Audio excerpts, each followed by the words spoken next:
Welcome to Plus Talk on Plus Life, where we are all about turning positive into a plus. And today, my guest is Harold Brown Jr. I'm so happy to be talking to you, sir. You're a longtime activist and just all-round educator, a pillar in the community. Thank you so much for joining me.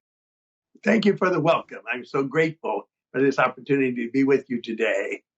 Now, Harold, when I was reading your bio and through your notes, religion and your faith is incredibly important to you and your family.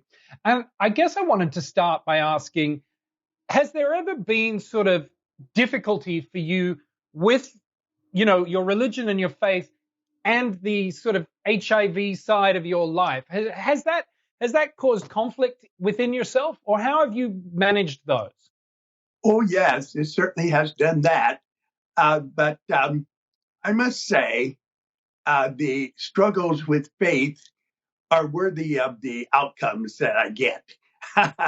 It certainly starts very early in the family when the recognition of my gayness became apparent. So that became a important moment to question faith and to see the intolerance within my family and how that did not give me a place of comfort from having to deal with the fact that I was gay and how the community and school populations treated me, and then found that to be the case also at home. However, I always prayed. I learned the power of praise very early, no matter what my um, difficulties and what the risks were involved in being myself. I could talk with my own spirit, with my own God, and I could find my way through the old adage, hold on, go on.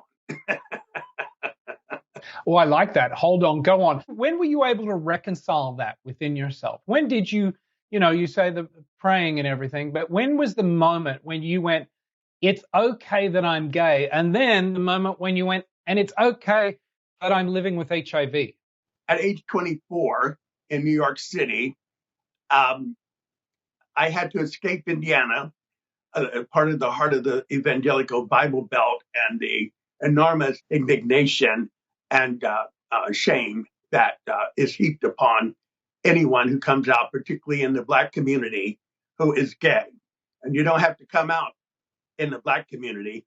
Folks label you whether you are or not if you have certain behaviors or look a certain way or possess a unique quality like intelligence or a way of presenting yourself as a gentleman as opposed to a street person, a young person.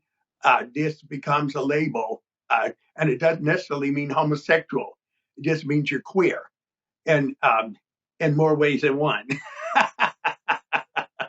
So New York offered the opportunity for me to first have my sexual experience without hating myself.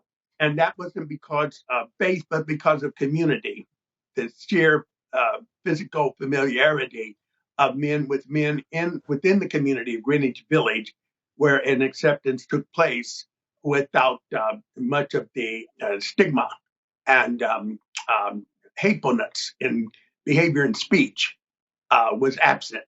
So there was a sense of comfort for the many men that met there. So that allowed me, my first instance within myself, to say, I'm okay.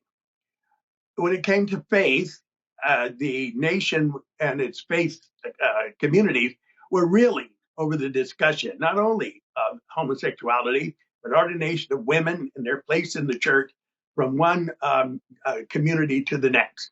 So there was no real place to go. It was the UCC, United Church of Christ, in New York City that first convened opportunities for gay men throughout the city. Particularly, I was at NYU and one of the other Ivy League schools, and so there was a great host of intellectuals, young intellectuals at that time, who gathered under the umbrella of the United Church of Christ. In the Black community again, the church door was closed We were welcome and we could play the piano and sing. But as far as belonging, those are two different notions of how I felt internally and spiritually and within the community and the nation. There was no place for me. Yeah. So that reconciling Yeah. has still continues. Yeah, and it's interesting, isn't it, that here we are all these years later, good sir, and in Indiana especially, the rates of HIV infection are amongst the highest in the country. Does it shock you that nothing, or very little at least, seems to have changed? It hurts. I'm not shocked. I'm hurt. And the pain drives me to advocate and to care and to participate. Um, the anger and the frustrations don't count when it comes to being able to live and to help others to live. Then I must reconcile my little hurts and pains to the enormous work that's been done by so many people, gay and straight, in medicine, science, social services, public health, the politicians who have made an effort. And I will never forget to say that my most honored relationship with Elizabeth Taylor, who first gave the first $1 million in this country, who turned its eye and back away from us because we were ugly. There was no treatment till 1995. So that was almost 17 years I was without treatment of this disease. I died twice. And it was her faith in us and Michael Jackson, that she anointed the Black community in her oblique way, that we were also part of this terrible pandemic of HIV/AIDS. And with her and Matilda Krim starting AMFAR, the first research foundation for AIDS, it was not our president, it was not our CDC, it was not our Congress. And yet her and Nancy Pelosi moved us forward. Yeah, Nancy Women. Pelosi. Yeah, exactly. What women? what do you say to young queer men of color? Here we are in 2021, who think that, the older folks don't know what they're talking about. We've got pills now, you take your medicine. What do you say to those young men, women, girls, transgender people out there who think we don't need to listen to our history and our past? We got this, especially when it comes to HIV and how the fact, as I said, in Marion County alone, it's designated a hotspot by the CDC. This is a very important issue and a wonderful question you asked at this time. The most important thing I can tell you is that I love you. I love you because I know what it is not to be loved. And to love you is to care for you. To love you is to believe in your future and your worth to me and to all the rest of us who fought for what we have today. And don't you dare feel alone. And don't you dare not make the effort to connect to one of our organizations.